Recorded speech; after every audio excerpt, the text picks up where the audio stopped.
Hi, good afternoon. కొన్ని ముఖ్యమైన అంశాలు. అలీగఢ్ ముస్లిం యూనివర్సిటీ వైస్ ఛాన్సలర్గా నియమితులైన మొదటి మహిళగా ఇటీవల ఎవరు వార్తల్లో నిలిచారు అనేది క్వశ్చన్ అండి. దీనికి ఆన్సర్ వచ్చేసి ప్రొఫెసర్ నైమా ఖాతున్. మళ్ళీ ఒకసారి వినండి ఆ క్వశ్చన్. అలీగఢ్ ముస్లిం యూనివర్సిటీ వైస్ ఛాన్సలర్గా ఇటీవల మొట్టమొదటి మహిళగా వార్తలో నిలిచినటువంటి మహిళ ఎవరు? Professor Naima Khatun. Next question. World inequality lab రూపొందించిన భారతీయుల ఆదాయ సంపదలో వ్యత్యాసాలు 1922-2023కు గాను ఈ నివేదిక ప్రకారం ప్రస్తుతం భారత జనాభాలో పై వరుసలో ఉన్న 1% దేశ ఆదాయంలో ఎంత శాతం సమకూరుతుంది అనేది క్వశ్చన్. మళ్ళీ వినండి. వరల్డ్ యూనివర్సిటీ ల్యాబ్ రూపొందించిన భారతీయుల ఆదాయ సంపదలో వ్యత్యాసాలు 1922 నుంచి 2023 వరకు గల నివేదిక ప్రకారం ప్రస్తుతం భారత జనాభాలో పై వరుసలో ఉన్న 1% దేశ ఆదాయంలో ఎంత శాతం సమకూరుతుంది అనేది క్వశ్చన్ అండి. దీనికి ఆన్సర్ వచ్చేసి 22.6%. Next. The dancing girls of Lahore పుస్తక రచయిత ఎవరు? The dancing girls of Lahore పుస్తక రచయిత ఎవరు? Answer Louise Brown. ఆన్సర్ వచ్చేసి లూయిస్ బ్రౌన్. ఈమె రాసినటువంటి మొదటి పుస్తకం ఏంటి అంటే ఈడెన్ గార్డెన్స్లో వివరించినటువంటి హిడెన్ గార్డెన్స్ అనేది ఈమె రాసినటువంటి మొదటి పుస్తకం అన్నమాట. నెక్స్ట్ అండి. దక్షిణాఫ్రికా అధ్యక్షుడిగా మళ్ళీ ఎవరు నియమితులయ్యారు? 2024 ప్రకారంలో దక్షిణాఫ్రికా అధ్యక్షుడిగా మళ్ళీ ఎవరు నియమితులయ్యారు? మళ్ళీ అనగానే ఇంతకుముందు ఉన్నటువంటి వ్యక్తి అని మనం అర్థం చేసుకోవాలి. సిరల్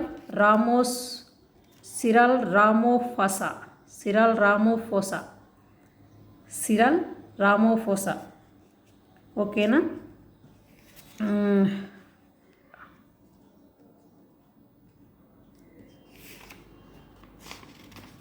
సరేనండి. ఇంకొక క్వశ్చన్ ఒక నిమిషం అండి చెప్తాను.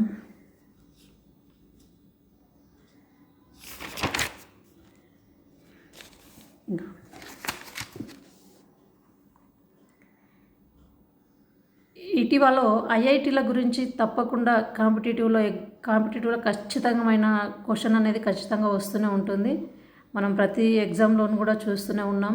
ఇటీవల జరిగిన గ్రూప్ 1లో కూడా ఐఐటీల గురించి ఒక క్వశ్చన్ అడిగారు. అలాగే ఇప్పుడు కూడా ఐఐటీ గురించి ఒక క్వశ్చన్ ఏంటంటే IIT Madras, Indian Institute of Technology మద్రాస్లోని సుధా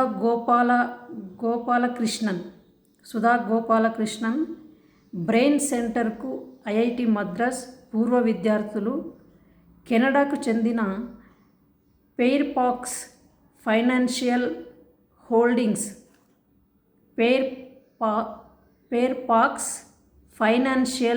హోల్డింగ్ లిమిటెడ్ వ్యవస్థాపకుడు ప్రేమ్ వస్తా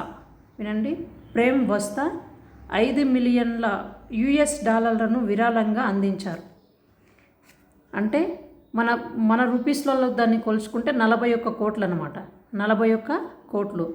ఇది ఎవరికి అందించారు అంటే ఈయన కెనడాకు చెందినటువంటి Fairfax financial holdings limited వ్యవస్థాపకుడైన Prem వస్తా Fairfax financial holdings limited వ్యవస్థాపకుడైనటువంటి Prem వస్తా $5 మిలియన్ ఐఐటి మద్రాస్ బ్రెయిన్ సెంటర్కి విరాళంగా అందించారు. ఒకటి. ఇంకొకటి 27 బంతుల్లో సెంచరీ క్రిస్ గేల్ రికార్డును బద్దలు కొట్టిన సాహిల్. ఇది క్రికెట్లో అండి. నెక్స్ట్ ఆర్చరీ ప్రపంచ కప్ స్టేజ్ 3 టోర్నమెంటులో తెలుగమ్మాయి జ్యోతి సురేఖ మహిళా కాంపౌండ్ సింగిల్స్ క్వాలిఫైయింగ్లో సురేఖ 705 పాయింట్లతో 2వ స్థానంలో నిలిచింది. ఆండ్రియా బెరెక్ మెక్సికో 706 పాయింట్లతో మొదటి స్థానంలో నిలిచిందనమాట. నెక్స్ట్ బ్రాండ్ విలువలో విరాట్దే అగ్రస్థానం. విరాట్ది స్పోర్ట్స్లో అనమాట. అత్యధిక బ్రాండ్ విలువ కలిగిన భారత ప్రముఖుల జాబితాలలో స్టార్ క్రికెటర్ విరాట్ కోహ్లీ అగ్రస్థానాన్ని దక్కించుకున్నాడు. 2023లో తన బ్రాండ్ విలువను 1899 కోట్లు పెంచుకున్న విరాట్ నెంబర్ 1 స్థానంలో సొంతం చేసుకున్నాడు. కన్సల్టెన్సీ సంస్థ క్రాల్ తన నివేదికలో ఈ విషయాన్ని పేర్కొంది. 2022తో పోలిస్తే ఈ స్టార్ క్రికెటర్ బ్రాండ్ విలువ 29% పెరిగిందనమాట. 2వ స్థానంలో బాలీవుడ్ నటుడు రణవీర్ సింగ్ 1692 కోట్లతో ఉన్నాడు. ఓకేనా. మరి 3వ స్థానంలో షారుఖ్ ఖాన్ 1006 కోట్లతో 3వ స్థానంలో ఉన్నాడు. ధోని 798 కోట్లతో ధోని, సచిన్ 761 కోట్లతో 7, 8వ స్థానాలలో ఉన్నారు. మొదట అగ్రస్థానంలో ఉన్నది ఎవరు అంటే మాత్రం విరాట్ కోహ్లీ. తర్వాత ఇంకొక విషయం ఏంటి అంటే జూన్ 20 రోజున కొన్ని ముఖ్యాంశాలు. మహాతలవార్ నాణ్యం లభ్యమైంది. మహాతలవార్ నాణ్యం అనేది ఇటీవల జనగామ జిల్లాలోని పాలకుర్తి మండలం గూడూరు గ్రామ శివారులోని పాటిగడ్డ మీద ఈ మహాతలవార నాణ్యం అనేది లభ్యమైంది. ఇది ఇక్ష్వాకుల కాలంలో ముద్రించినటువంటి నాణ్యం అన్నమాట. దీనిపైన గుర్రపు గుర్తులతో పాటు అర్ధవృత్తాకారంలో శివసే బకాస అనే గుర్తు బ్రాహ్మణి లిపిలో ఉందని చరిత్రకారులు పేర్కొన్నారు. నెక్స్ట్ రష్యా ఉత్తర కొరియాల మధ్య నూతన భాగస్వామ్య ఒప్పందం అనేది జరిగింది. ఇది ఈ జూన్ 20న ఒప్పందం జరిగిందనమాట. దీనికి ఏంటంటే సమగ్ర వ్యూహాత్మక భాగస్వామ్యం ఒప్పందం అనేది కుదిరింది. దీనిపై ఇరు దేశాల అగ్రనేతలు అంటే వాల్దిమిర్ పుతిన్, తర్వాత కిమ్ జోంగ్ ఉన్ ఒప్పందంపై సంతకాలు చేశారు. రెండు దేశాలలో దేనిపైననైనా శత్రువు దాడి జరిపితే పరస్పరం సహకరించుకోవాలని ఈ ఒప్పందం కుదిరించుకున్నారు. ఆ ఒప్పందం దేంట్లో అంటే ఒకటి భద్రత, వాణిజ్యం, పెట్టుబడులు, సాంస్కృతికం, మానవీయ సంబంధాలను బలోపేతం చేసుకోవాలని ఈ ఒడంబడికలో పేర్కొన్నారు. తర్వాత వీటితో పాటు ఆరోగ్యం, వైద్య, విద్య, సైన్స్ విభాగాలలో ఇరు దేశాలు సహకారం అందించుకునేందుకు వీలుగా ఈ ఒప్పందాలు చేసుకొని దానిపైన సంతకాలు చేసుకున్నారు రష్యా, ఉత్తర కొరియా. నెక్స్ట్ ఇంకొకటి విషయము, ఎర్ర సముద్రంలో మునిగిన వాణిజ్య నౌక. ఎర్ర సముద్రంలో ఇటీవల ఒక నౌక మునిగింది, అదే వాణిజ్య నౌక. దాన్ని హూతీ రెబల్స్ దాడి చేసిన వాణిజ్య నౌక మునిగిపోయిందని వెల్లడించారు. లైబీరియా జెండాతో ఉన్న ఈ దేశ నౌక గ్రీస్కు చెందిందని కొంతమంది చెప్పారనమాట. ట్యూటర్ అనేది ఈ నౌక పేరంట. ఈ నౌక ఎర్ర సముద్రంలో మునిగిపోయిన వాణిజ్య నౌక పేరు ట్యూటర్ అంట. రెండవ ప్రపంచ యుద్ధం తర్వాత వాణిజ్య యుద్ధ నౌకల లక్ష్యంగా చేసుకుని దాడులు చేసుకోవడం ఇదే తొలిసారి. అమెరికా హుతీల దాడుల్లో ప్రతి దాడులు ఎక్కువగా జరుగుతున్నాయి అన్నమాట. నెక్స్ట్, ప్రపంచ అంతర్జాతీయ అందాల పోటీలో భారత్కు చెందిన మహిళ జీరా శతవారి 100 మందిని వెనక్కి నెట్టి టాప్ 10 తుది జాబితాలో ఒకరిగా నిలిచిందనమాట. టాప్ 10 తుది జాబితాలో ఒకరిగా నిలిచింది. ఇందులో ఉన్న మతలబ్ ఏంటి అంటే ట్విస్ట్ ఏంటంటే ఇది జారా అనేది అమ్మాయి కాదనమాట. అసలు మనిషే కాదు. కృత్రిమ మేధతో ఏఐ సృష్టించిన ఓ డిజిటల్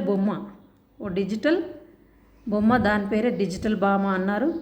రీల్స్, వాణిజ్య సంస్థల ప్రకటనల ద్వారా విపరీతంగా ఆకట్టుకుంటుంది ఈ జీరా శతవారి.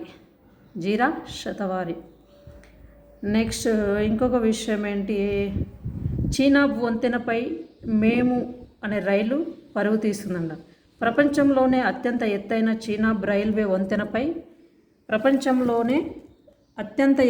చీనా రైల్వే వంతెనపై తొలిసారిగా ఓ పూర్తి స్థాయి రైలు పరుగుపెట్టింది.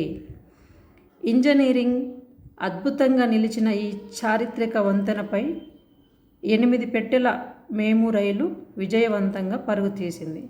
రైల్వే శాఖ మంత్రి అశ్విని వైష్ణవ్ ఈ రైలు సంగల్దాన్ నుంచి రామ్బాన్ వరకు 46 కిలోమీటర్ల మేర విద్యుతీకరించిన లైన్లో 40 కిలోమీటర్ల వేగంతో మేము రైలు నడిచిందనమాట. ఇది దాదాపుగా 9 సొరంగాలు దాటి ప్రయాణం చేసిందంట. నేతలు కూర్చుంటే వాగ్దానాలు గుర్తు చేసే కృత్రిమ మేధ కుర్చీని తయారు చేసినారు. ఇది బాగుంది చూడండి. నేతలు కూర్చుంటే వారు చేసినటువంటి వాగ్దానాలను గుర్తు చేసేటువంటి మేధ కుర్చీ. యూపీ ఇంజనీరింగ్ విద్యార్థుల ఆవిష్కరణలో గోరఖ్పూర్కు చెందిన ఐటీఎం ఇంజనీరింగ్ కళాశాల కంప్యూటర్ సైన్స్ విద్యార్థులు రాజకీయ నాయకులకు వారి బాధ్యతలను గుర్తు చేసే అద్భుతమైన కుర్చీని రూపొందించారు. ఎవరు? యూపీ ఇంజనీరింగ్ విద్యార్థుల ఆవిష్కరణలు అనమాట. గోరఖ్పూర్, ఉత్తరప్రదేశ్లోని గోరఖ్పూర్కు చెందిన ఐటీఎం ఇంజనీరింగ్ వాళ్ళు ఇలాంటి కుర్చీని కనిపెట్టారు. కృత్రిమ మేధతో పనిచేసే ఈ మ్యాజికల్ చైర్పై నాయకులు కూర్చోగానే ఎన్నికల సమయంలో వారు చేసిన వాగ్దానాలు గుర్తు చేస్తుందట. ఈ కుర్చీ ఒక ఆండ్రాయిడ్ మొబైల్, ఎరుపు, ఆకుపచ్చ సూచికలు, కేబుల్ ఫైబర్ కుర్చీ, పీసీబీ బోర్డు, బ్యాటరీ మొదలగునవి ఉపయోగించి ఈ కుర్చీని తయారు చేశారంట. నెక్స్ట్ ఇంకోటి, ఇక్కడ చిన్న పాయింట్ అండి. రామాయణం నాటికతో అపహాస్యం. ఐఐటి బాంబే విద్యార్థులకు జరిమానా విధించారంట. వారు రాఘవన్ పేరు నాటిక ప్రదర్శించారు. దాంట్లో భాగంగా వాళ్ళకి ఏదో అపహాస్యం చేశారని ఐఐటి బాంబే విద్యార్థులపైన జరిమానా విధించారు. నెక్స్ట్, 3వసారి బాధ్యతలు స్వీకరించాక ప్రధాని మోదీ గారు తొలిసారిగా 2 రోజుల పర్యటనలో భాగంగా జూన్ 21, 2024న శ్రీనగర్ చేరుకున్నారు. జమ్మూ కాశ్మీర్లోని శ్రీనగర్కి చేరుకున్నారు.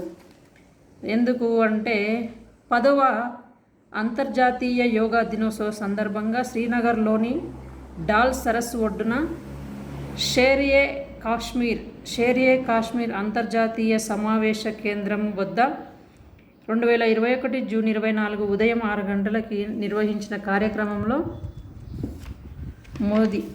ప్రధాని మోదీ గారు పాల్గొన్నారు. నెక్స్ట్, భారత మాజీ క్రికెటర్ డేవిడ్ జాన్సన్ ఆత్మహత్య చేసుకున్నాడంట. ఈయన మాజీ క్రికెటర్ డేవిడ్ జాన్సన్ 1966లో 2 టెస్ట్ మ్యాచ్లకు 33 లీస్ట్ ఏ మ్యాచ్లలో 41 వికెట్లు, 39 ఫస్ట్ క్లాస్ మ్యాచ్ల్లో 125 వికెట్లు చేజిక్కించుకున్నాడు. ఈయన ప్రత్యేకతలు అన్నమాట. David Johnson cricketer David Johnson, Kumble, Srinath, Venkatesh Prasad, Dodda Ganesh కూడా ఉన్నటువంటి బలమైన కర్ణాటక బౌలింగ్ దళంలో జాన్సన్ సభ్యుడిగా ఉన్నాడు. ఒకప్పుడు 1996 సమయంలో ఓ అంతర్జాతీయ T20 మ్యాచ్లో అతి తక్కువ పరుగులు ఇచ్చినటువంటి భారత బౌలర్గా నిలిచింది ఎవరు? ఇటీవలే ఓ అంతర్జాతీయ T20 మ్యాచ్లలో అతి తక్కువ పరుగులు ఇచ్చిన భారత బౌలర్గా నిలిచింది ఎవరు? ఆన్సర్ వచ్చేసి జస్ప్రీత్ బూమ్రా 7 పరుగులు ఇచ్చి 3 వికెట్లు తీసాడు అనమాట. T20లో 7 పరుగులు ఇచ్చి 3 వికెట్లు తీసిన అతి తక్కువ పరుగులు ఇచ్చిన భారత బౌలర్గా బూమ్రా నిలిచారు. అంతర్జాతీయ T20లో కోహ్లీ చేసినటువంటి పరుగులు 4066. భారత్ తరపున అత్యధిక T20 పరుగులు చేసిన ఆటగాడిగా రోహిత్ 4050తో రోహిత్ను కోహ్లీ అధిగమించాడనమాట. ఇవి జస్ట్ 21 జూన్ 21 వరకు ఉన్నటువంటి కొన్ని ఇంపార్టెంట్ పాయింట్స్, ఎగ్జామ్ పాయింట్ ఆఫ్లో మనకు అడగబోయేటువంటి పాయింట్స్, క్వశ్చన్స్. ఇందులోంచి మ్యాక్సిమం ఒక్క క్వశ్చన్ అన్న రావచ్చు. స్పోర్ట్స్ తరపున అయితే చూసుకోండి, రావచ్చు అని అనుకుంటున్నాను. థ్యాంక్స్ అండి. జై హింద్.